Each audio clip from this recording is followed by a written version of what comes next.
Man, where'd I put that space stone? Oh.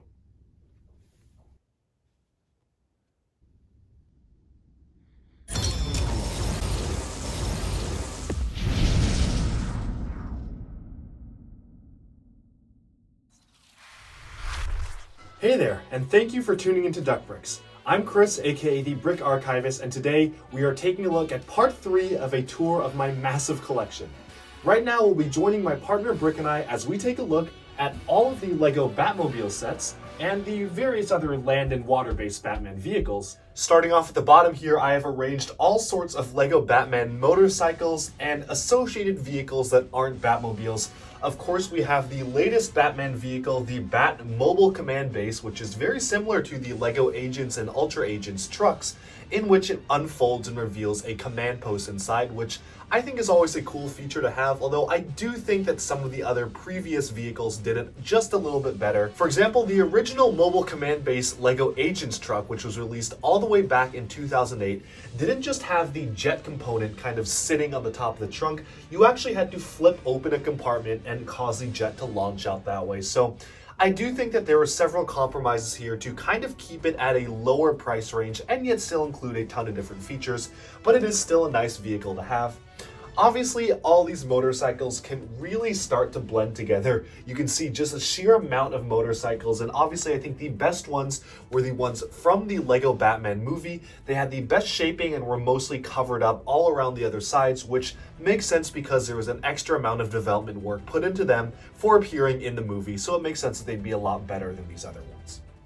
Moving on to this corner over here, we have some of the water-based and ice-based vehicles. It's kind of interesting to me how they've actually done two different ice-based LEGO Batman vehicles. The first one, of course, being from the original LEGO Batman 06 and 07 line, from the Batcave in that line, and the second one being its standalone set, Batman vs. Mr. Freeze Aquaman on Ice set, which was actually the first set to debut Aquaman, who now has appeared in a ton of different sets.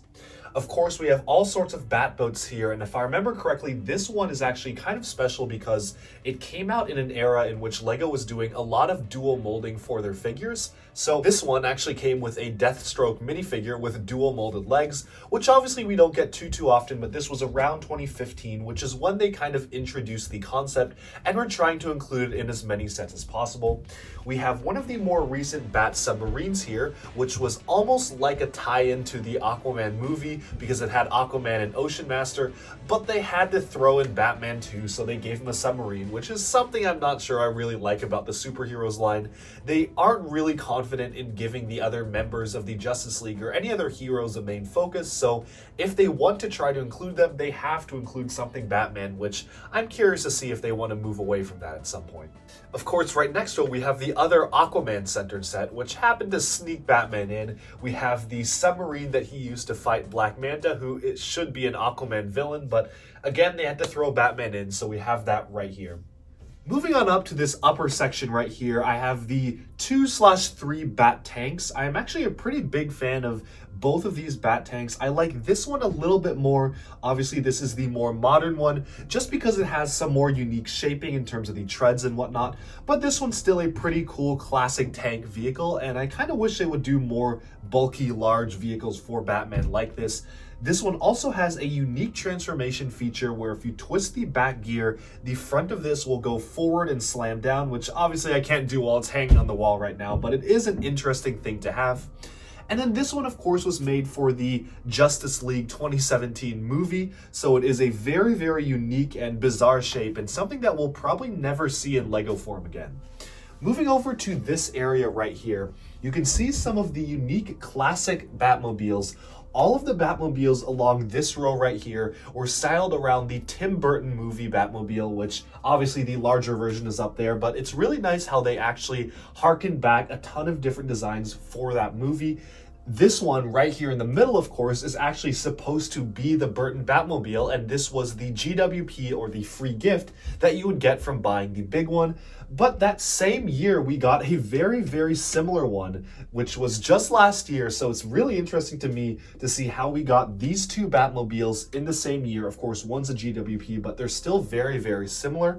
And of course, the Batmobile from the Jokerland set all the way back in 2015 also was styled around this shape. Moving on upwards to here, we have the classic 1966 TV-style Batmobile, the one with Adam West and Burt Ward, of course, which was featured in the 66-style Batcave, which was obviously a very nice set to get, and something that I don't know if LEGO will ever revisit in the future. And then we have some of the more modern comic-style Batmobiles here, this one specifically being focused on the Rebirth series of DC Comics, which again came out in the more modern line of LEGO Batman. Moving on over here, we have the UCS Tumbler, one of the most impressive LEGO Batmobiles ever, just in terms of the building types used and the connections used to adhere all sorts of differently angled panels to one body, which was something that's really cool about this one. And of course, we have the remote-controlled motorized Batmobile, which just came out, which is actually very similar to a tumbler-like shape, which is why I included it here. I believe it was based off of Arkham Knight because the minifigure included was based on that game, but it is like a tumbler, so I kind of put it along these lines. And then we have this other Bane tumbler right here. I know it's technically not a Batman vehicle, but it's as close to a tumbler as we'll get in the modern range. And I remember a lot of fans just really finding this really funny because it included Bane's mouthpiece on the front print of the sticker on this car, which kind of stands out and just makes it really silly, especially focused on a pretty serious Nolan film. And then we have a more modern, I don't really know what to call this. It's not really a tank, it's not really a tumbler, but it's kind of a unique looking vehicle, and I do actually appreciate the shaping of it. It came in the most modern LEGO Batcave from just a few years back, so obviously this one is almost very similar in shape to the mini tumbler that Bane had, so I kind of put them next to each other here. You'll notice that I actually am missing one tumbler. It is the original LEGO Batman line tumbler, and I do actually own this one somewhere in my collection. It's really broken up, and at some point I will rebuild it, but it's not a high priority for me. But when I do rebuild it, I'll probably have to shuffle some things around to include it on the wall. Moving on to our final few rows up here, we have the two UCS-style LEGO Batmobiles. This one is the very first UCS Batman set from 2007. It was the UCS Batmobile, obviously a very rare set now, and one that's really interesting just because of the sheer amount of functions it has. When you turn the steering wheel, you can actually see that the front flap opens up there, so you can see the vents kind of exposed. When you turn stuff inside the car and the wheels, you can notice that if I move this off the wall a little bit, the flames actually spin near the bottom there, which is a really nice feature to have, something that's really unique and obviously a very classic Batman style thing. But then, of course, moving on to this monstrosity over here, it came out just last year. It is the Tim Burton style movie Batmobile, came with the Michael Keaton Batman figure, which is obviously a very cool figure to have. And this one is a very impressive one just in terms of the shaping, and it does have a few features of its own. Like, for example, you can have these covers pop off and the machine guns will pop out of the front of the car. So kind of an interesting feature to include in a LEGO set, but still pretty nice to have. As well as the vents on the side and everything, and the canopy actually slides open just like in the movie, which is very accurate and really satisfying to do. But before we move on, there are still a few LEGO Batmobiles that we need to cover. These are the ones from the DCEU in particular, this first one from Batman v Superman, and the second one from the Justice League movie. You'll notice that they're basically identical, except the one for the Justice League movie has removed one of the windshield canopy components and instead included a large gun to kind of feature how it was like in that film.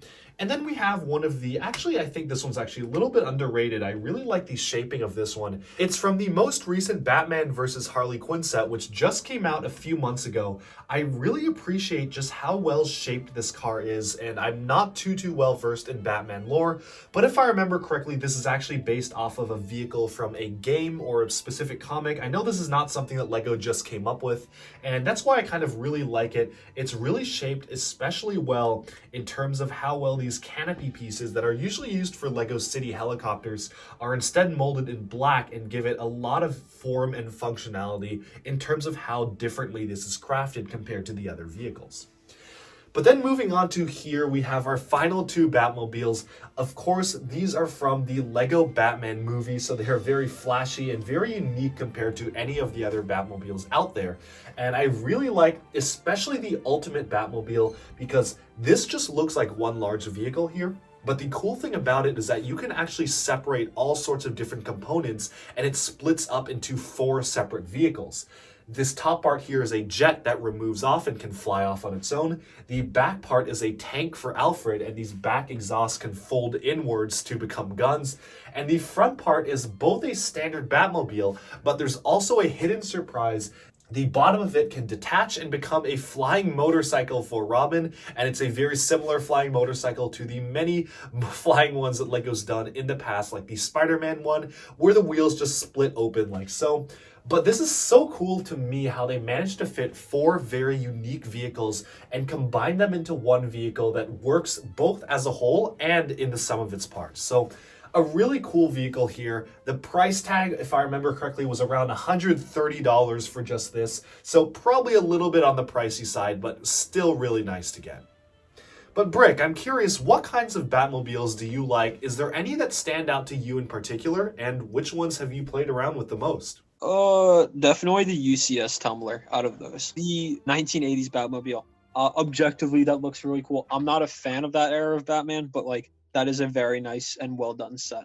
And it's also a really good like GWP that came with it. I agree, it's a really nice model to get, but that being said, the one thing that I don't really like about it is how limited it was. This set is now going for hundreds of dollars on Bricklink for being a free gift, and it's literally only because it was the free gift only when you bought the massive, larger scale Tim Burton Batmobile, which doesn't really make too much sense to me, because if you're gonna make a smaller version of a large scale set, why not just sell that set retail or allow other fans to get it and buy it, especially if they don't have the funds to buy the large version. And the people buying the large version probably have less of a need for the smaller version, so kind of a strange promo to me. I agree. I'm just purely talking about the build. I think that's like a bad business practice, especially since like if it's a GWP that only comes with one set, that's only available for a limited time, can't you just include it as part of the set? Like, is that really a GWP? For sure, and unfortunately it doesn't seem like LEGO is phasing these out anytime soon. We just got the Yoda's lightsaber exclusive build with just buying the Mos Eisley Cantina, which was obviously a very expensive set at $350, and already that Yoda's lightsaber is selling for hundreds on Bricklink for just including one simple print that says Yoda's lightsaber on a plate, but otherwise consisting of pretty standard blocks. So kind of disappointing to see, but hopefully LEGO will kind of learn their lesson from this and move on. But in terms of the other Batmobiles, didn't you also like the motorized one as well? Oh, yeah, you're right. I do like that one as well. Aside from the motorized, like, price gouging, but, like, it is a cool build, in my opinion. It's just the motorized parts are so ungodly expensive for what you get. That, and also it's completely obsolete given the new system that they're doing now. Oh yes, I remember you actually took the motors out of this one and put it in the Lambo, right? Correct. Which was a bad idea and didn't work because they don't have enough power anyway. Oh yes, I remember that. But I guess now it's kind of interesting to me seeing how I don't think I'll be actually making too many additions to this side of the collection for quite a long time, and that's especially because a lot of the new Batman or DC related sets for next year, 2021, were focused around the new Batman movie, but now since that's been pushed according to reliable leakers, LEGO didn't really have a backup plan and probably won't be releasing the movie sets next year, which leaves DC with literally just 2 sets for next year. Oh, wow. I believe it's a Batman bust and a 4+ helicopter, so only 2 sets so far for DC next year, which is really crazy to me. Yeah, I'm kind of surprised, considering how heavy they've, like, done DC in the past. I'm surprised they're just not going ahead with the sets anyway. Like, I assume that's a Warner Bros. Policy, but, like, still kind of surprising. Yeah, it's especially strange, and even if you look at the LEGO Marvel sets for next year, there's, I believe, over 20 of them from the Eternals movie to their comic sets and Avengers sets, so Marvel seems to really be getting the major superheroes focus next year, whether it was intentional or not, and it kind of even got the short shaft this year with DC, because all we got in the first half of the year for DC was their collectible minifig series, and we just got a few summer sets this year, but nothing too crazy. So other than the Tim Burton Batwing, which is still scheduled to come out, there hasn't really been any major DC sets, and that's kind of surprising to me. But I guess now is the time where we move away from the land-based Batman vehicles. Be sure to join us next time when we take a look at all of the LEGO Batwings and flying Batman vehicles that I have in my collection, which we have temporarily delayed until the 1989 Batwing comes out to fully display in all its glory in that video. Thanks for tuning in, and bye-bye for now.